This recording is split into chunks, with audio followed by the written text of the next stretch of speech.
tentang gangguan seksual terhadap wanita. Tapi kali ini kita akan membahas tentang gangguan seksual terhadap lelaki pula. Jom kita sama-sama lihat dan mendengar apa pendapat dan pandangan masyarakat dan mahasiswa.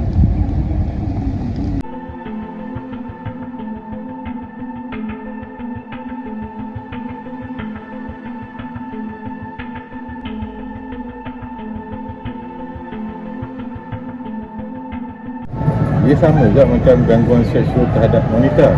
Sama je. Cuma atau anatomi lelaki tu lain dengan perempuan. Cuma tahap gangguan tu yang kita boleh katakan itu gangguan seksual atau pegangan kemesraan. Maknanya contoh untuk silaturahim. Contoh katakanlah saya salam atau saya pegang bahu. Kalau perempuan saya pegang bahu lain dengan lelaki. Ya, betul. Jadi itu ada perbezaannya lah. Jadi definisi gangguan tu kena lebih terperinci sikit lah. Sebab macam kita orang Islam kan kena jaga batas. Ya, Jadi orang perempuan ni menggedi-gedi contoh kan. Ataupun dah buat benda yang sepatutnya dok buat apa orang lelaki ya. Kan kata orang lelaki juga apa macam. Bila orang perempuan buat orang lelaki macam tu, gangguan lah pada dia orang kan. Dia macam sesuatu yang kita tidak ingini yang akan menyebabkan gangguan emosi atau fizikal terhadap diri seseorang itu. Jadi kita rasa nak melawan apa, tapi kita tak sedar ya kenapa kita buat ada orang lelaki dan jadi rasa terpikat kan kita. Di situlah yang kita kena jaga maruah kita, jaga adab kita, jaga tata susila kata kan, jaga pakaian apa semua. Dan kalau kita orang panggil gedik-gedik apa semua, orang lelaki yang dia susah pula boleh. Di situlah punca nak jadi apa ni, jadi gangguan lah, jadi rogol, jadi apa, di sini lah yang kita kena jaga dia. Ada kebiasaannya saya nampak laki-laki tu sendiri yang macam dia perhatian dia pada orang lain. Ya. Tanpa tu saya rasa kalau lelaki nak sentuh lelaki ni tu biasa-biasa okey. Tapi yang lebih tu ada tarikan dia yang, jadi mesti ada kata bukan tepuk sebelah tangan lah. Menyatakan dia punya apa ni, kata perhatian dia pada orang lain. Ya.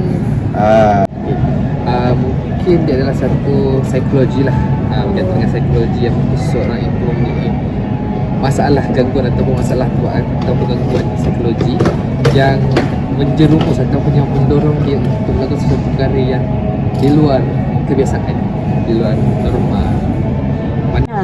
Asalnya mungkin daripada awal tu kalau faktor utama mungkin daripada keluarga.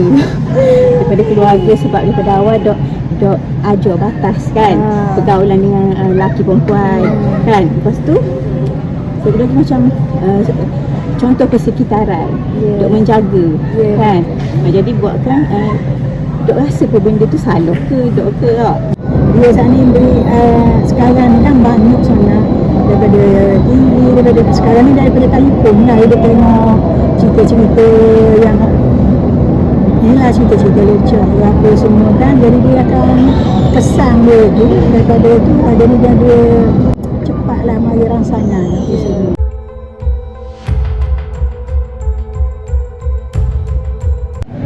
Ada dua bagi saya lah. Satu, sama ada saya spontan mana kita terpilih lah, maknanya stop, berhenti situlah. Yang kedua, kalau tu gangguan tu berlaku mungkin dalam office ke apa tu, mungkin ada tekangan yalah, kuasa hierarki kerja, itu kena report lah. Report pada yang di atas sana. Okay, first kita jangan rasa segan atau malu untuk kita mendapatkan perlindungan. Okay, sebab kita perlu seseorang ataupun kita perlu sesuatu tempat untuk kita meluahkan apa yang kita alami, dan especially untuk kita mengetahui apakah langkah-langkah yang perlu kita ambil untuk terus melindungi diri kita sendiri. Jadi dapatkan bantuan, sokongan, dan first jangan rasa tertekan sebab dia akan melibatkan kita punya masalah mental lah, dan kesihatan mental. Pertamanya kalau ada gangguan tu, boleh je dia terus terang pada perempuan tu kan, kata saya tak suka, tak boleh buat macam ni, kan, boleh je tu. Tapi kalau macam teruk lagi, laku je lah polis. Kalau sampai macam dia stop apa benda buat kan, ganggu sampai pergi rumah contohlah kata, boleh je buat laporan ke apa, jangan diamkan. Sebab tu saya fikir orang lelaki je kan kena, orang perempuan je yang selalu kita dengar macam tu, tapi orang lelaki pun ada sampai menimbulkan stres, nak kerja. Kalau kita nampak benda yang normal sekali macam perempuan, tapi lelaki pun sebenarnya ada kan. Ni kita diwawarkan lah, kurang mungkin sebab dia orang pun macam kena royak tu pun macam boleh kan, ada orang dengar ke. Tapi sekarang semua pun dah jadi orang sekarang sama-sama je.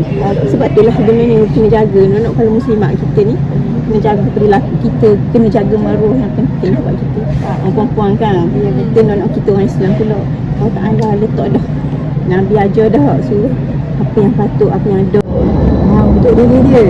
Senang dia kalau kita ada surah masjid, surah, lepas tu dia belajar agama. Lepas tu satu lagi dia kena sentiasa berselawat. Apabila dia berselawat, dia apa semua macam dia dah, jadi di situlah boleh akan boleh mengelakkan dia. Jadi apa-apa hal tu nak kenal dia agama. Dan ada Islam, ada iman. Dia pun terutama beriman. Kalau orang yang beriman pun kalau nafsu tu tak boleh tahan pun tergoda juga. Kalau orang anak-anak ni pun kalau dia nafsu tak mungkin kurang dia tak nak cari juga.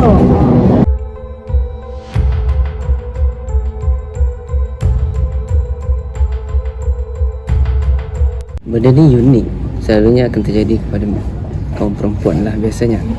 Tapi bila kata kalau topik ni mengenai dengan lelaki yang jadi mangsa, mungkin ada unsur-unsur luar tabi'i guys. Okey, bagi saya faktor-faktor yang menyebabkan gangguan sexual lelaki adalah apabila seorang perempuan tu dia terlalu obses dengan seorang lelaki ni kan. Jadi perempuan tu akan terlalu bercakap kalau menekan-nekan lelaki tersebut, sampai lelaki tersebut depres ataupun stres dengan perempuan tersebut. Okay, bagi saya dia adalah dari segi percakapan, dari segi macam sentuh-sentuh tu. Saya berkenaan dengan gangguan seksual dalam lelaki ni, ia ada satu sangat bagi saya memang bahaya lah, okay? Dan satu yang amat pelik. Okay? Bagi saya pun saya risau, macam saya pun tiba-tiba kalau ada berlakunya gangguan seksual, ada orang yang bukan kawan-kawan lelaki saya ke, tiba contoh tiba membuat sesuatu yang bukan ke, atau bergaul secara berlebih ke, saya akan, tindakan saya mengelak daripada benda tu berlaku. Itu saja. Biasanya kalau lelaki ni yang jadi mangsa, mungkin ada ciri-ciri lelaki tu yang menjadikan faktor di mana perempuan tu akan ingin ingin dekat dengan lelaki. Yang perlu lelaki tu lakukan apabila dia diganggu, dia perlu minta nasihat daripada kawan-kawannya yang baik lah. Jadi bila kawan-kawan dia nasihat dia pun perlu terima segala teguran, segala nasihat daripada kawan-kawan dia. Dia perlu luahkan, dia jangan pendam sorang-sorang. Kalau dia pendam sorang-sorang nanti dia depres. Lepas tu mulalah acah-acah healing, acah-acah buat perangai macam kita tak suka juga. Jadi dia perlu luah, itu yang penting, luahkan. Paling penting keluarga dan kawan baik, itu saja. Bagi saya yang pertama adalah mungkin seorang lelaki tu dia putus cinta, itu yang pertama lah. Yang kedua mungkin kurang kasih sayang, ataupun ketiga adalah bagi saya mungkin dia orang ada satu insting ataupun satu perasaan terhadap lelaki, dan itu perlu amat-amatlah perlu dielakkan bagi saya lah. Mungkin itu disebabkan perasaan minat seorang perempuan tu terhadap lelaki tu yang terlalu minat yang dalam, pasti mungkin dia keinginan nak tu kepada lelaki tu, obses lelaki tu.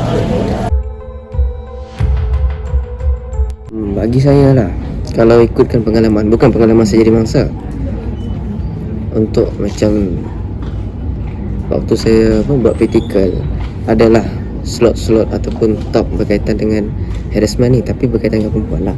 Tapi boleh relate di mana seorang lelaki ataupun mangsa tu tak salah untuk menjauhkan diri. Satu, memang kata nak kenal, tapi menjauhkan diri lah sebab dia rasa dia terancam.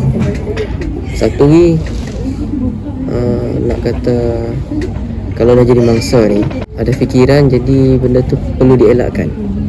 Bagi saya, kalau soalan macam ni, kalau tindakan secara spontannya memang kita akan berlaku kasar lah, ataupun berlaku kasar. Mungkin kita akan memberi amaran, jangan jangan buat sedemikian. Itu yang pertama. Okay, itu dari segi tindakan yang secara spontan. Kalau tindakan yang secara profesional atau profesional adalah kita menjauhkan daripada kawan-kawan tersebut, yang pertama. Yang kedua, mungkin kita boleh membuat laporan polis macam untuk untuk defense diri kita daripada benda lah tu berlaku dan berluasa. Itu saja. Tindakan untuk lelaki sebab bila makin gangguan seksual ni, saya rasa dia patut jauhi perempuan tu. Kalau kita boleh elakkan ke social media tu, blog ke apa sebagainya, itu minta pandangan orang lain terhadap situation tersebut. Oleh itu, semua pihak perlu mengambil cara dan lebih peka mengenai isu ini. Sekian, terima kasih.